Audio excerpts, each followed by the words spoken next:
program and Kelly Writers House for making this event possible. And I want to welcome my students from the English 112 Fiction Writing Workshop, which meets this afternoon, where we'll have the honor of continuing our visit with today's guest writer, Nathan Long. In case you didn't see his bio in our publicity blitz, I'll mention here that Nathan's prize-winning work has appeared on National Public Radio and in over 50 publications, including Tin House, Glimmer Train, Story Quarterly, and The Sun. His book, The Origin of Doubt, was released in 2018 from Press 53, and his second manuscript, Everything Merges with the Night, was a finalist for the Hudson Book Manuscript Prize and a semifinalist for the Iowa Fiction Award. He is the recipient of a Mellon grant, a Truman Capote Literary Fellowship, and 3 Pushcart nominations. Nathan may also be familiar to many of you because he's a Kelly Writers House regular. He's a Philadelphia-based writer who is often in the audience at readings and events here. I knew him to say hello to, and I knew he teaches at Stockton University in New Jersey, but until recently, I was not acquainted with his work. A few months ago, I ran into Nathan at an Authors Guild meeting at the Free Library of Philadelphia. He mentioned he had a new book out, and of short stories, here it is, from a here it is, can't do 2 things at once, from a small press in North Carolina. I bought a copy from him, and then I did something reckless. I told him I would try to arrange a reading here and a visit to my spring undergraduate fiction workshop. Driving home that evening, I thought, how could I have been so impulsive? True, he seems like a writerly intelligent guy, but I had no clue what his work was like. I had invited him before reading his book. What was I thinking? So I did what anyone in my situation would do. I placed the book on top of the piano in my living room and assiduously avoided it for several weeks. The piano is the largest piece of furniture in my house, and it's right by the front door. There lay the book, beckoning to me every time I passed it. Doubt, The Origin of Doubt. I had it. I was afraid to read it. What if it was terrible? Eventually, I knew what would happen. I got a polite inquiry from Nathan, wondering about the status of my invitation. So I rescued the book from the piano and started to read. People, this story has a happy ending. From the first sentence of the first piece in this extraordinary collection of 50 very short fictions, I knew I was in the presence of a rare talent, a writer whose natural gifts are matched evenly by craft and generosity of spirit. Gifted, highly skilled, and empathetic. That's what we call a triple threat. So now I congratulate myself for having had the instinct, or perhaps just dumb luck, to have invited this very fine writer to read to us and answer our questions, and later visit with my students to share his wisdom. One of the blurbs on the back cover of the book says, "The Origin of Doubt is a collection of flash fiction that represents the very best of the genre. Each story is a gem." Okay, blurbs are blurbs, but it's true. The stories are technically brilliant, with an astonishing range of characters, setting, and tone. My students and I have been reading them closely. Each is a perfect miniature world. More than gems, I would compare them to a box of artisan-made chocolates. Beautiful, yes, but not too glossy to want to touch and savor and consume, each with its own mysterious center. The Origin of Doubt is dedicated to those who don't quite fit in, and that is all of us. Here is a book where you will find yourself again and again. And it's for sale outside. I really recommend that you buy it. Only $10, cheaper than at the bookstore. Please welcome Nathan. Thank you so much. Thank you so much for such a sweet introduction. Let's see, does this go up? This is always the problem. I just made it go down. Oh, there we go. Oh, I ruined it. I did ruin it. Let's maybe squeeze it back in. I actually hate reading, so I just do performance art here instead. Yeah, I think I might take 2 hands or 4 hands. 6 hands. There we go.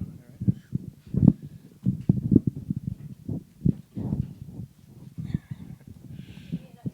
We're grabbing we're gonna grab a thick book. I can also just do. I used to be a massage therapist, so I can just. Yeah. Oh, there you go. I could just put my book on the bottom and then. Oh wait. Great. Awesome. Who do we got? Jill Lepore. Excellent. All right, thank you. Can everybody hear me okay? Yeah, all right.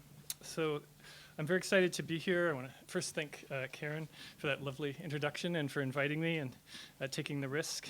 And Jessica Lowenthal and Ali, who I didn't get the last name of, and Andrew Beal and the rest of the staff at Kelly Writers House. It's really great to be here. This book came out February 1st, and my first reading was at Virginia Commonwealth University, which is where I did my graduate work.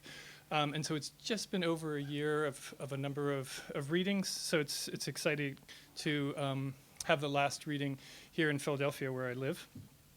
I want to start off just by saying that I have a confession to make, which is that I didn't actually write this book. Which is to say, I didn't intend to write this book, or I didn't. Over the last 15 years, I was working on a novel and a couple of longer short story collections.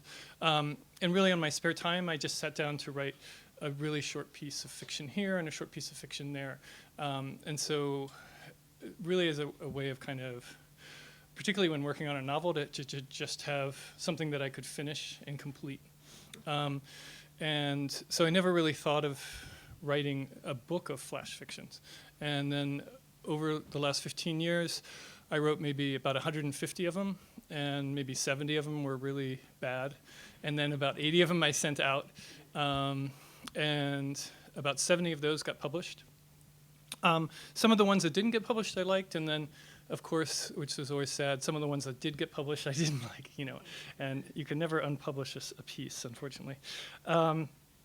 So from those, I took the best 50, and I tried to shape them into some kind of book. For some reason, I really was attached to the idea of publishing a book with 50 short fictions.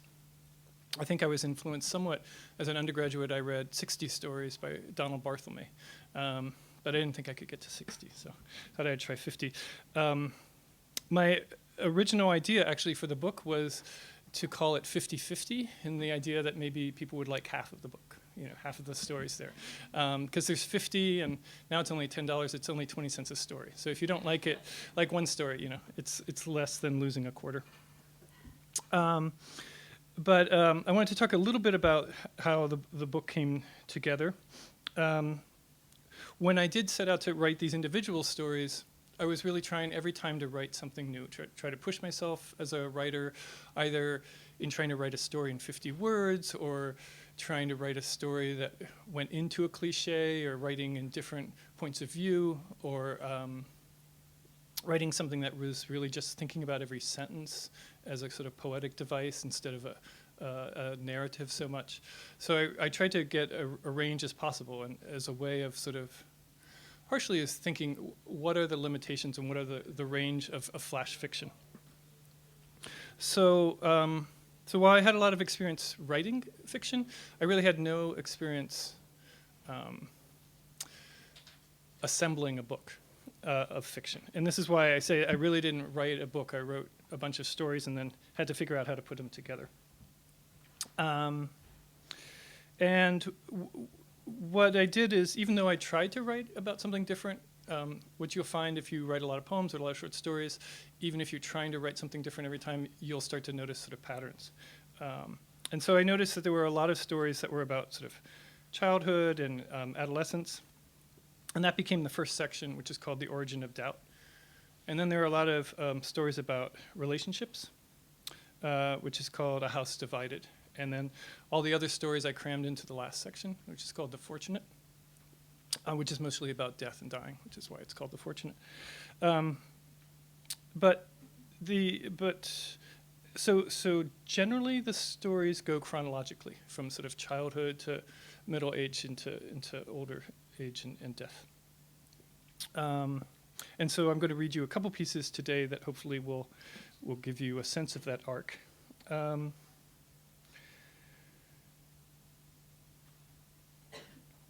The other thing I was going to say is I'm fortunate enough for the last 7 years to be a part not only of coming to a lot of the readings here, but be part of a Kelly Writers House writing group, which meets upstairs every other Wednesday. And my writing group was nice enough to read through each of these sections, which is about 50 pages each, and sort of instead of sort of giving me comments on the stories, sort of said, hey, this story doesn't work at the beginning, or this seems like the weakest story, or this seems like the strongest. And so that they really helped me shape that. So many thanks to them as well. All right, so I'm going to just jump in and read a few pieces, and we'll start sort of with childhood. This is a story called Between on page 6, and a number of the stories come out of what's called constrictions. So that's just the idea that you start off with some kind of limitation. And this limitation was just to write a story that takes place in 10 minutes. Not that you write it in 10 minutes, but it took place in 10 minutes. It's called Between. For 10 smoky stainless steel minutes once a month, I got to talk to my father. The minutes started out deadly long, like a session under a dentist drill, then seemed to end up quick as breath. The 2 blue-clothed guards taking him away, the man who had just convinced me one more time to call him Dad. Before the next month was up, I would forget his face, forget almost that he was really my father. What I always remember, though, were the 3 vertical metal bars that ran from the ceiling to the counter between us. They were painted with a thick gray paint, nicked and flaking. From where I sat, Dad's face fit just between the outer 2 bars, with one single bar in between, so that if I wanted to look at both of his eyes, he had no nose, and if I wanted to see the center of his face, he lost one eye. No matter how long I sat there looking at him, there was always something missing. I was young, 7, then 8, then 9, then 10, and barely knew what to say to him, how to tell him about my life in less time than it took for Mom and I to drive out to that place from home. Once, to end the uncomfortable silence, I asked him why he was called a convict. I had heard 2 kids say that word on the playground the week before, and I knew they were talking about my father. You know why they call us that, don't you? He said, his eyes shiny beneath his yellow skin. They call us that because we have convictions. Dad's voice was naturally deep, gravelly, but he tried to smile it up for me, so that it was never quite serious, never quite his own. I didn't know whether to believe him or not. I looked at both his eyes, then shifted in my seat and looked at the center of his face. His left eye disappeared, then his right. We believe in something, he said in his half-raised voice. The guards appeared then by his chair to take him away. He stood up as straight as he could. I believe, he said, and then he disappeared.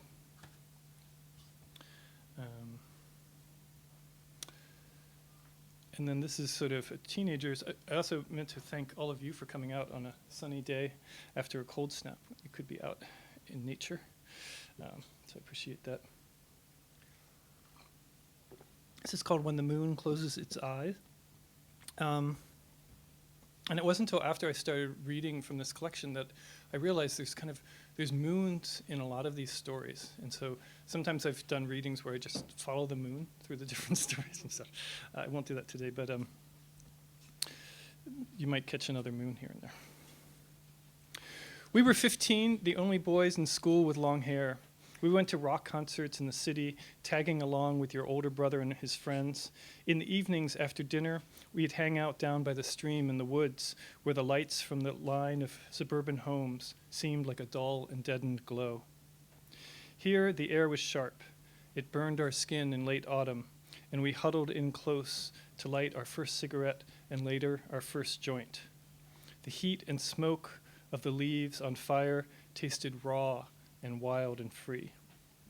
I watched my breath full of smoke snake out of my lips and dissipate into the cold night air, like a trace of myself offered to the world.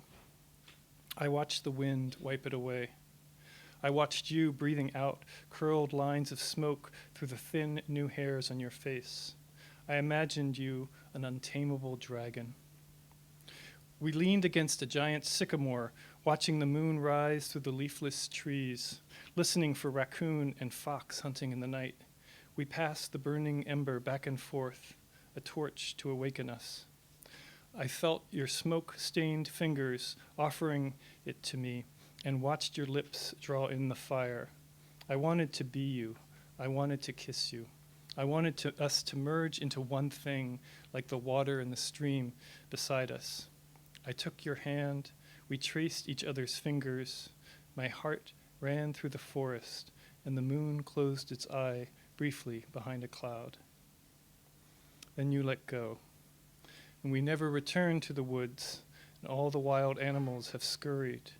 And now, here in this car, alone, overlooking our old neighborhood, my cigarette burns down to my fingers and smells like ash.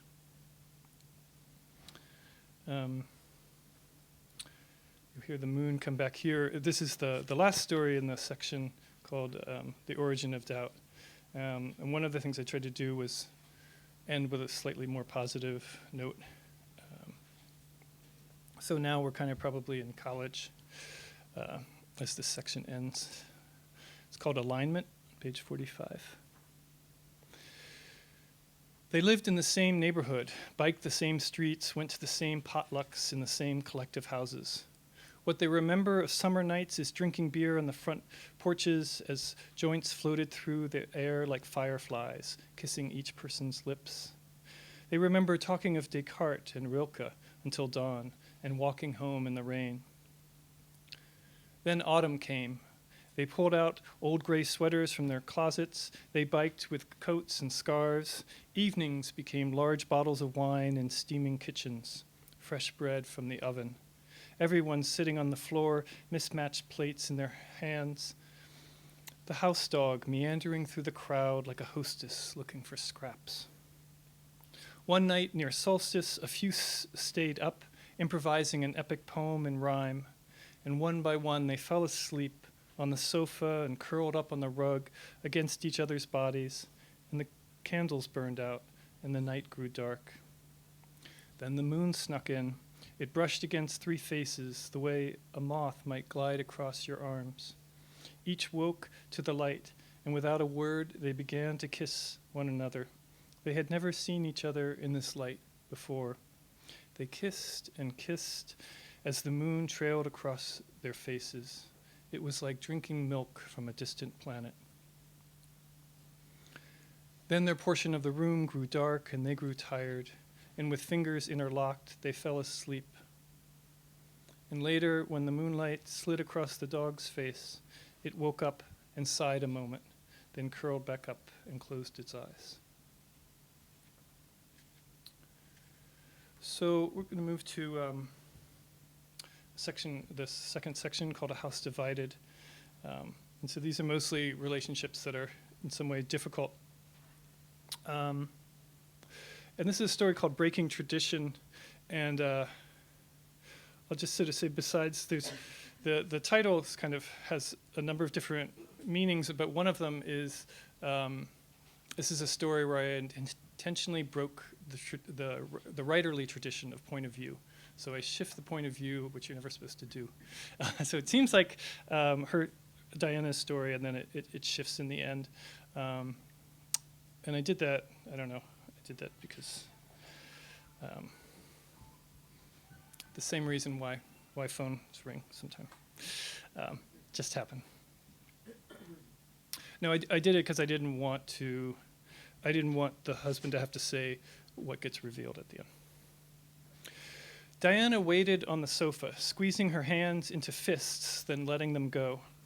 She sent her boy, Davy, upstairs so he wouldn't be there when his father got home. It had been an accident, what Davy had done. He was trying to help set the table. He had stretched to place a fork down on the opposite side, and his body snagged the tablecloth, and one of the wine glasses teetered, then fell against the plate, shattering into a dozen pieces. It was almost beautiful, this bright, shiny chaos, except that it was Alan's grandfather's crystal glasses, which Alan had always hand-washed and carefully returned to the cabinet after each use. Diana had cleared and reset the table with their plain wine glasses. She laid out only two settings, deciding Davy should eat early and go to his room. Alan's rage was infrequent but fierce. Last year, she had been left with a bruise where he'd grabbed her arm after she had accidentally backed her car into his. Later, he had cried an apology, and she had silently unpacked her suitcase. But she told herself then that Davy was a line which she wouldn't let him cross. Alan had loved his grandmother, and these 4 glasses, now 3, were the only things he had left of hers. How the love of one person could lead to the hurt of another made no sense to Diana, but she knew this was how things were sometimes. She had already opened the wine but had refrained from drinking, so that she wouldn't be in a better mood than Alan and tell him too soon, too casually. She waited silently until she heard his car, that particular sound, the closing door, the tick of the engine cooling, then Alan's steps. She rose, preparing herself for the night. Alan opened the door with a face somber and still, as though he had already heard the news. "Hi, dear," she said. "Everything okay?" He nodded, but he didn't speak. Then after setting his things down, he asked, as if just being reminded of cordiality, "How was your day?" "Fine," she said, "just fine." She led him to the dining room, poured the wine, and served the dinner. They ate mostly in silence. When he asked where Davy was, she said upstairs, refusing to explain, even when he asked again. They had almost finished the meal when she told him what had happened. He remained silent. She could not read him. "Was he hurt?" Alan finally said. "No." Then, after a long pause, he said, "Then don't worry." "Really?" She could hear the shock in her own voice, the judgment it implied. Alan could turn on that alone. But he simply nodded and said, "It's not important." She couldn't believe it, his lack of anger. She waited for it to appear, subverted and intense. But he remained calm as he finished his food, that patina of solemnity still coating his face. After she served dessert, a lemon pound cake with blueberries, she asked, "Are you all right?" He nodded again, but he didn't speak. He could not tell her what had happened earlier on the train. A mother and her son, who was about Davy's age, had taken the seat behind him. Alan had barely noticed them, except to wonder if they would make much noise, if the boy would kick the back of his seat. But they were quiet, until the boy said to his mother in a weak voice, almost a whisper, "I'm breaking." "You're breaking what?" she asked, annoyed. "I'm breaking," he said, and nothing else.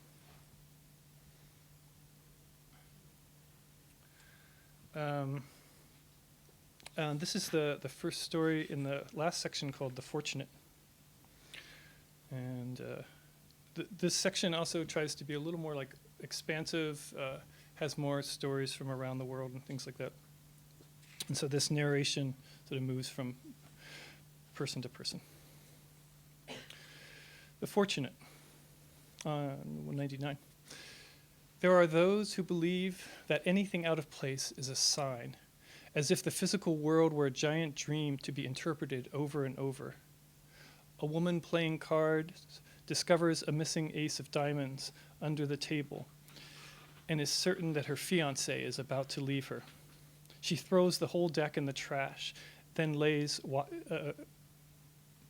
watchful for a sign that she has skirted fate. On trash day, she has forgotten the whole thing, now obscured behind 100 other myths and signals, until the neighbor's dog, whose name begins with the same letter as her fiancé's, is seen tearing open the trash, throwing the deck halfway down the sidewalk. She scares the dog away, but the damage has been done. Fate has laid out its hand, and it's a full deck. It's not a particularly tidy block, so no one will take notice of the cards except now. How can she avoid them? All those diamonds and hearts shining in front of someone else's yard. And how can she not count them, all 13 spades lying on the ground, as though they are poised to dig 13 tiny graves? A neighbor 5 doors down walks out the same morning, and as he reaches for his morning paper, he sees the Jack of Hearts beside his feet. staring up at him with a calm loyalty of a cartoon. How can he not think it's a sign that he should be a lover or that some lover will come to him soon? Unlike the fortune cookie at the bottom of the Chinese carry-out bag that he cracked open last night, which told him he would achieve great things alone, this singular playing card seems as sure a sign as an X-ray diagnosis. It is delivered by a complicated parade of random events right up to the steps of his front porch. He begins evaluating if he is ready for this lover or to become a lover. He looks up at the sky, at the line of the moon so thin, at first he mistakes it for a jet trail. There's that moon again. The moon is a jet trail, he thinks, and I am the Jack of Hearts. Anything is possible, he concludes, as the neighbor's dog is apprehended at the corner, gnawing on the last of several chicken bones. The owner yells over and over for the dog to spit them out, but the dog just keeps crunching down, as though it's practicing voodoo in the street, conjuring up the spirit of the chicken, which will let the dog grow its own wings, strong enough to fly away from its owner, powerful enough to escape any force of love. And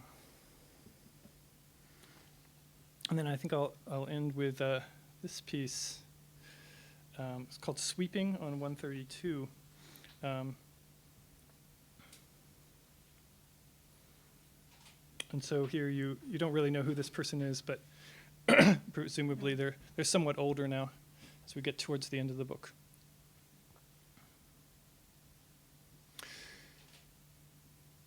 Let me start with some water. How's everybody doing? Hanging in there? Okay. Nice thing you know that none of them are too long, so if you don't like one, you don't have to wait too long. All right, sweeping. Here I am sweeping. The hallway, the bedroom, the living room, the porch. I have swept them 100 times, 1,000 times. If not these floors exactly, then other ones like them. Swept them out of anger and frustration and sorrow for myself. I have swept to stir up dust, to stir up memories, and to clear them out. I've swept out of duty, out of need, because I was asked or paid or because I told myself I would. I have swept to hold back tears and also to cry uninterrupted. And I have cried from the sweeping, too, from the drudgery or simply from the dust. I have swept to clear out the old, to make room for the new, for those who have come and those who have not come, for those who have noticed and those who would never notice, and those who would only notice if I hadn't. I have swept for peace of mind, when I thought that peace of mind could not be found anywhere else other than the handle of a broom. I have swept up nearly nothing, and I have swept a year's worth of dirt. Great pillows of dust and skin and hair, leaves and cobwebs and blades of grass. I have swept up thread and buttons and floss, coins and screws and nuts. I have swept up sticks and pebbles, notes and stubs, clasps and lids. I have swept up every color of the rainbow and many colors not found in the rainbow, indescribable shades of gray and brown. I swept them up and away, as I am doing now, with a brush and the brush and the brush of the broom, the bulk of the dusty cloud ahead of me, like some reluctant animal, and a portion of it scurrying back to redust the floor. I sweep knowing nothing will ever be clean, even for a moment, but still I sweep. I sweep like the woman I once saw in Kathmandu, out in the early morning, sweeping the dirt roads in front of their houses. Yes, I once had a life. I traveled the world with nothing pinning me down. But now I am bound to this house, to cleaning and caring for it. But my life is not without purpose. I have simply learned to become like one of those women sweeping the dirt roads at dawn. Our work is not futile. We sweep each day, that the world may be not clean exactly, never clean, but cleaner. And this, I have learned, is enough. Thank you so much.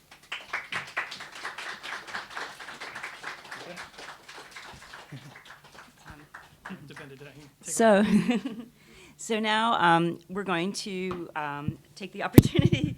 Oh, this is a book I've been planning to buy. Well, there it is. There it is. So now we're going to take the opportunity to have a conversation with Nathan about his work. And then at the end of the event, I think he'll be available to sign books if people would like to do that. I think I'll start. And then to prime the pump. And then I think what they'll do is someone going to come around with a mic? Yeah, okay. So you just raise your hand and we'll bring you the mic so that your question will be recorded. Okay. Oh, okay. Wait for the mic. No, I'm going to sit down and you'll come back. But so my question is, I noticed the first thing that's evident by the time you've read 2 or 3 of those stories is that there's a really extraordinary range of sort of technique and tone, sort of voice in the 50 stories in this collection, which is really like it's like a kind of, I don't know, it's like a tour de force of technique in some ways. But I also noticed that there's a lot of sort of like, you already mentioned the moon theme that keeps coming back, and there's also some like kind of technical things that repeat themselves. Like I was thinking like, and even in the titles you can see it, like there's breaking and breaking tradition, and both of those stories have a really amazingly well pulled off weird point of view shift in them. That is something that, like, you know, if my students were trying to do that in English 112, I would be like, hey, this is a problem, you can't do that. But you do it like in a way that, you know, and one thing I always try to tell students is that there are no rules in writing. You can break any rule, which is what you do in that. So I guess my long-winded question is, you mentioned, you know, and I read an interview in which you talk about teaching a course in writing flash fiction, and I'm wondering, do the genesis of a lot of these pieces come from prompts that perhaps you've invented for other people and then you do them yourself? Or can you explain, like, you know, where are you getting these pieces from? Are they coming out of prompts or what? You already started to talk a little bit about that, but I'd love to know more about it. Yeah, they come from all over. Some of them are prompts about content, and some of them are prompts about style and form. I've off and on been in writing groups, a different kind of writing group where we like a couple of us come together. Sometimes it's just my friend Kath Hubbard, and we sit and we chat for 20 minutes, and then we think, what did we just chat about? And we're like, oh, we talked about, you know, the space shuttle and about, you know, finance and about noodles. And so it's like, okay, let's write a story with those things. And then if the noodles don't work, then you just drop the noodles, you know, or whatever. So a lot of times it's like that. And I found there's something about writing for another writer in a fixed amount of time that, like, both, it's just an experiment, you know, it's just like a thing. So there's a freedom to that, but then you're going to read it to this other writer. So then there's this like desire to write something good. So to me, it's like this perfect mixture of those two forces, you know. I know other writers, they're like, I can't like just sit down and write. Do you write in that moment? Yeah, we write in that moment. We like talk for 20 minutes, figure out our prompts, sit and write for an hour, and then share. Do you And that's it. Type. Yeah, mostly type. Okay. Yeah. That's stressful. Right, you know, and for me, it's not stressful. It's really exciting. Yeah. Because if I spent that same morning for an hour, I might sit there and be like second guess my ideas. Yeah, and so somehow, like, I just have this 1 hour. That's the time, and you have to just go with it, you know. So, and they're as you know, as I said, half of them are horrible, so Right, yeah. or something. I mean, I do like moving into spaces that I know have been overly occupied. Mm-hmm. So the story, I know that your students talked about when my mother died. My mother is fortunately still alive. And my idea was I wanted to write a story about somebody whose parent had just died, but try to write it in some new way that didn't, because it seems like such a, you know, to write about, to write simply about grieving can be kind of lost. And so I was just trying to make every sentence interesting and different and unique. And so that was my challenge, you know, to write. I had this one story that's not in the collection, where I wanted to write it about a cliche. We were going to write about a cliche. That was our thing, and the cliche was, you know, the son who's goes off, drops out of college, and joins a circus. So this whole story is about like these parents get this card from Arco's Circus of Wonders and try to somehow make it original, sort of right into the cliche. The first story, The Scent of Light, we just started with the idea of synesthesia, which is just when your senses get confused, and so maybe you taste sound or you see something that you feel. And so I wrote about a kid who has some kind of brain issue, and it's caused him to have synesthesia. I wanted to ask you about that story in particular because it's funny, I didn't even overtly notice the synesthesia until I read an interview where you talked about that. And synesthesia is not something that I have, but some members of my family do. So they've been talking about it for a long time, and I used to think they were just trying to sound interesting until I read Oliver Sacks's book Musicophilia, which talks about synesthesia in a way that is exactly how they always talked about it. So rereading the story, I was like, wow, you really nailed it. And my question is, do you have synesthesia, or did you just research that? I didn't research it because it was definitely on the spot. I don't know. I feel like, I wouldn't say that I had it, but I feel like I feel attuned to it. I don't know. I think it's kind of like what a lot of just poetic metaphor is too, the taste of sleep or whatever we might call or something. But yeah, I don't know. I just tried to get into the head of the kid or something. So you didn't spend an hour on Wikipedia? I didn't, no. I was actually out in a farmhouse where there wasn't even internet, so yeah. So other questions? Yeah. I think there's a mic that's going on. Yeah. I have a comment and a question. I really like the story about Danny and the broken glass, and there was so much more I wanted to know about that. Yeah. The couple and their relationship, the son and his relationship with them. You mentioned that you are writing a novel.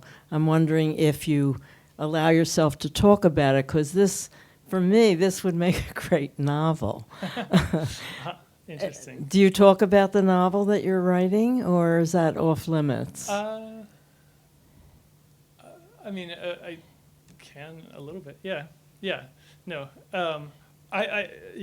I have to say, like that story, the thing at the end happened to me. I was on a train, and this kid said that like 20 years before I wrote this. I was like maybe a teenager, and I heard that, and it was just like, that's like the saddest thing in the world. And then later I wrote the story. Does a writer of short stories look for that in a short story, that it leaves the reader with wanting more? Is that an asset? That's a good question. I don't know. I'm not a writer, so that's why I have to ask you. I mean, I guess you don't want to overly satisfy everything. You can have some sort of questions. Yeah, and I think just a short form, in order to create a world, if it's interesting enough, and it's a short form, you're not going to get everything. So that's a good question. But is that an asset? Is that enough? An asset, yeah. An asset. I don't know. When the reader's left with wanting more. That's true. Yeah, better than wanting less, I guess. So I want to make a quick response to that, because I was thinking about this in regard to your work just earlier today, and then I forgot to look up who said it, but there was an introduction to the Best American Short Stories anthologies, probably like 15 years ago, and I remember, and it could have been like Joyce Carol, I don't remember what writer was the guest editor, but in the introduction she said something that was so striking, which is that a really great short story is like spends the whole thing. Like, it's like you don't think of a short story as just a little piece of a story or a small story. You put everything in the story that you would put in an entire novel. And I think that's what distinguishes your book of flash fiction, because even some of these pieces are only like 150 words long. There's some really, really, the one that is, it's called Fireflies, which we read in class. Yeah. And it basically contains the plot of a novel, and you leave feeling like, of course, I would read that novel, and that would be great. But it's also completely satisfying, and it's like you spent the entire novel, but you did it in this much. So you don't hold back as a writer. You put everything into the very short space, and I think that's what you do so well in this collection. I mean, I actually wrote 50 novels, and then I extracted. No, just kidding. Yeah. So you're not going to talk about the novel? Then it's. You don't have to. Yeah, it's actually really fun. I'm on sabbatical, so I wrote like about 60,000 words in mostly just November. It's I have, it's not that I don't want to talk about it. It's like I haven't figured out a good way of talking about it, but it's in this imaginary town, which I think I'm going to be calling Little Harbor, and there's these series of increasingly intense storms that happen, and it follows a number of people in the town, but mostly these 4 people who live in a collective house. This is why I don't tell it, because it sounds really boring right now. But then these what appear to be immigrants sort of suddenly appear in the town, and nobody knows where it's from. But we slowly figure out that what's happened is these people have actually been living underneath the town for generations. So they're actually older residents than any of the people above, but they're being flooded out of this space. And so they sort of end up occupying this building where the main character used to work. And so that character has a key to that building. And so it ends up getting involved in it. And then the police sort of find out, and so they're going to try to expel these people. But one of the things the people in the collective house have to do is figure out how to prove that these people are actually native to this space or something. It's relevant. Yeah, right. We're Yeah, yeah. witnessing it now, Right, the right, right. storms and immigrants and- Right, yeah. So what I want to ask is sort of in a similar line with these guys. So you're writing this book, and you're writing this flash fiction and other short stories, and I'm sort of fascinated by the multitasking, because I feel like writing a book must be like building a skyscraper or like building a planet. Like, it's a thing that has this incredibly complicated ecosystem that really requires a lot. And how do you distinguish in the ideas that you have? Well, this is fuel for the book, which requires lots of tiny details, and this is a standalone story that has its own little structure and its own little, its own little identity. Or do you not even distinguish them at all? Like, if you have a good concept, do you say, oh, this is going to be a short story, and I'm totally just going to poach it and use this metaphor or this idea or this character in the longer piece I'm writing? Do you even worry about that?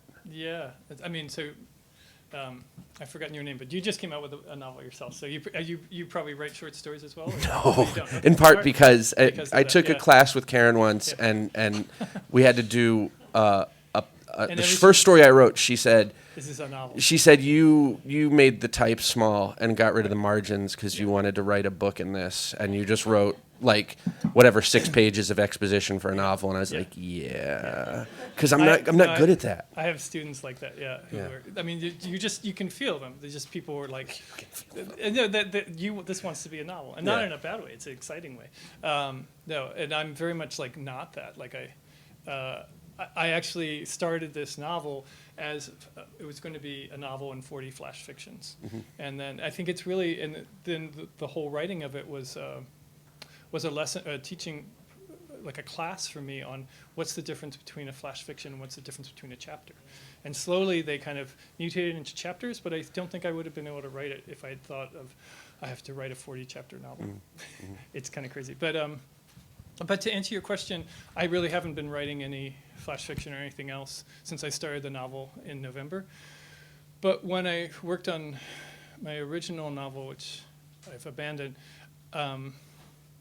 over the months, it was just like it became more and more complex and difficult.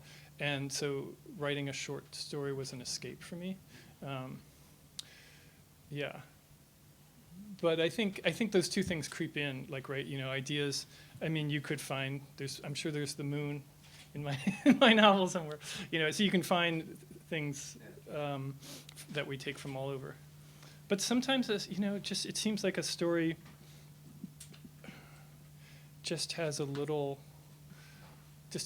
life to it. Like the thing about I'm breaking, to me, I just want to get to that sentence, and I can't really imagine a whole novel being. I mean, you should go and write that novel. Then or there's this story about a chicken, and it's just this one moment, but it doesn't feel like it needs to be. It would put like too much weight on that one moment if to make it a bigger story. So, yeah. Good questions. Hey, thanks so much for coming. Oh, thanks for coming. I had to be here. You didn't, so thank you. Okay. I'm in the class Yeah, too. right, okay, all right. The exercise that you described between you and a fellow writer, it sounded very much an act of improvisation. Yeah. And I wonder to what extent you harness improvisation in your writing, and what other times you feel you need to plan it out and outline it ahead of time, and when you find it to be useful or not. Yeah, that's a great question. I think almost all the time. It's almost always like, let's start writing and see where this goes, and what, let's take from this and that. I mean, maybe not sure what if you mean by improvisation, just like spontaneousness. Yeah, I mean, I've taken like improv comedy class, that sort Yeah. of thing, and they talk about principles like yes and there's no negating, like there's no mistakes. You just accept whatever you write and move on. And I guess maybe what you said was like you Yeah. write something, you don't prejudge it, and then you can always take the noodles out if you want. But Right. Yeah, I mean, I think that's the real exciting thing about flash fiction is the stakes are so painfully low, right? I mean, you spend an hour on it, it turns out awful. So what? You spend 4,000 hours on a novel, it turns out awful. It's not. But I have been on this draft of the novel. I mean, I did plan it out like pretty early, and it's changed, of course, but pretty early on. I mean, I sketched out just what the 40 stories were going to be, like just in a sentence. Like, this is going to be a story about this, But when I'm writing each of those chapters, I'm just like they switch from first person plural to first person singular to third person close, third person distant. And right now I'm just like, okay, this is what this chapter wants to be. And, at the end, if I show it to people and they're like, totally confused, then I'll change it. But right now I'm just kind of letting anything happen that wants to happen and see. Because I feel if I'm just moving forward, that's good enough or something. Yeah, it's good. That was excellent. Thank you so much. Your second work, your second story, I don't know if others felt it that way, but it sounded like a poem. The second one, I wish I had noted the title. Oh, When the Moon Closes Its Eyes? Yes. About the two guys? So Yeah. that could be a poem. And I was wondering, how do you distinguish? Is it just the line breaks? Or whatever you call them, break lines? Yeah. Yeah. It's funny. I mean, I think people ask this question, and it's a really good question. I mean, certainly line breaks are one thing. I like what one of my professors said. He said, fiction has a sign that says story that way, and poetry has a sign that says look right here. So that the emphasis is on the word and the sentence and the feeling over the direction of this. So, like, am I guiding you somewhere, or am I saying kind of thing, And that's, so to me, that piece feels like a story in the sense that we follow these two characters down and there's this moment and stuff like that. The one piece that I kind of felt like I wrote like a poem is When My Mother Died, where every sentence I was just trying to shape an original sentence, an image that didn't seem cliche about dying and death. If I'd read it and I was told it's a prose poem, I would. Right. But there's a famous piece by Caroline Forché, The Colonel, Yeah. and it's been anthologized as a flash fiction, and it's been anthologized as a prose. Until I read your interview, Oh, right. because that's one of Yeah. my favorite poems Right. that I'd never seen. It's one of my favorite flash fictions. No, Oh I'm just kidding. I'm just kidding. I have Yeah. to find it as flash fiction. Yeah. Everyone should write this down. Look up. You can get it online. Yeah. It's like at poetry.org. Yeah. It's called The Colonel by Caroline Forché, and it's Yeah. we can't say anything about it. You just have Right. to read it. Right. Right. So what was it again? It was the poem, or was it flash fiction? What did you? It's sometimes categorized as a poem. All I'm saying is there's no, and It could be either. and I would almost think that it's not so important. Like I'm actually an anti-genreist. If you actually notice, this isn't called flash fiction. It's called 50 short fictions. Because I was like, I don't really. First of all, some of them are over 1,000 words, which is traditionally what flash fiction was. But I feel like there is no, if you submit to journals, a lot of times they'll say, submit one story or up to 3 flash fictions up to 1,000 words. So if I have a story that's 1,002 words, I can only submit 1. But if I have 3 that are like 999, it's, or even worse, there's journals that say, we accept flash fiction up to 1,000 or traditional stories between 2 and 5,000. So, it's like if you write between 1 and 2,000, they don't want to see it. And this back right after college, I started writing one-page short stories. None of the ones that were in here, but I made this separate collection, and I'd send them out. And back then, flash fiction really wasn't a thing. And I would send it to the pros, and they're like, we sent this over to the poetry people. But it was paragraphed, and then the poetry people would send it back and say, well, this isn't really a poem. And so, back a long time ago, there wasn't really this consciousness. And now, probably half the journals talk about. poem was written in the late 80s. Right. No, the early 80s. Right. I actually Right. heard her read it here at Penn. Oh, really? Yes, Oh, wow. Oh, that's awesome.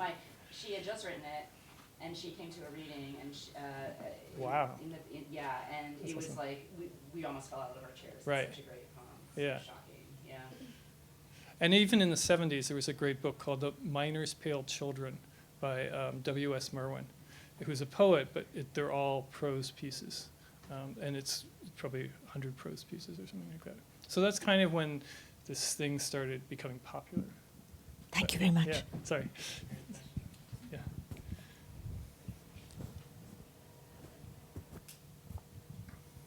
Last question.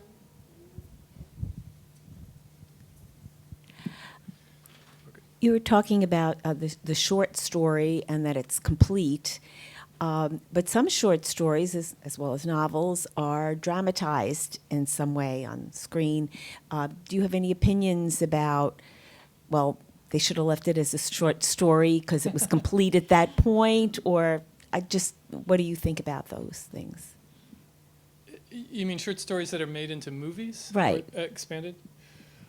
I mean, I think it depends on the individual piece and how well it's done. But I will say that my personal experience has been that novels tend to get too summarized in films. They're trying to catch everything. I think a film as the length that we've very constructed, right? Most films are almost, 90 to 110 minutes, right? And that's another genre that's very set, right? I think that translates well for a long short story, like Brokeback Mountain, 40 pages, or that's my experience. Is you can really sink into that story, Or a novella. or a novella or something, much more so than like a longer novel or something. People that love a novel and they see the movie, they are always upset. Yeah, I mean, I like The Hours, and I like The Hours as a movie, but I do feel like it's kind of it's missing a lot or something. Whereas I feel like Brokeback Mountain doesn't miss anything or something. Actually has a lot of the same dialogue and things like that. What is a bad novel? What's that? Bad novels make good movies. Do they? Maybe. Jaws or Yeah. Godfather. Oh, right. That's true. That's You true. don't need to worry about nuance. That's actually Right. often true. Right. Spine of the idea. Or the jaws of it. Yeah. Yeah. Right. Or That's you good. have something like Shortcuts, which is Right. Collection which of. is it's a collection of Raymond Carver stories that Yeah. are sort of turned into this crazy movie. Who's Yeah. who's that? Maybe. Yeah. Robert Altman. Altman. Yeah. For Resident Evil. Yeah. That's right. Great, Cool. yeah. Okay. All right, thank you so much, So yeah. Nathan's going to hang out and sign books. The books are for sale. I'll sign at a this really book. Good discount. And he'll sign Jill. Laura's book because she's like amazing too. Is she in there? Pardon me? Oh, the Colonel is Carolyn, Carolyn. Guys, if you need to look up that Forche, Forche with a little accent over the E. Thank you.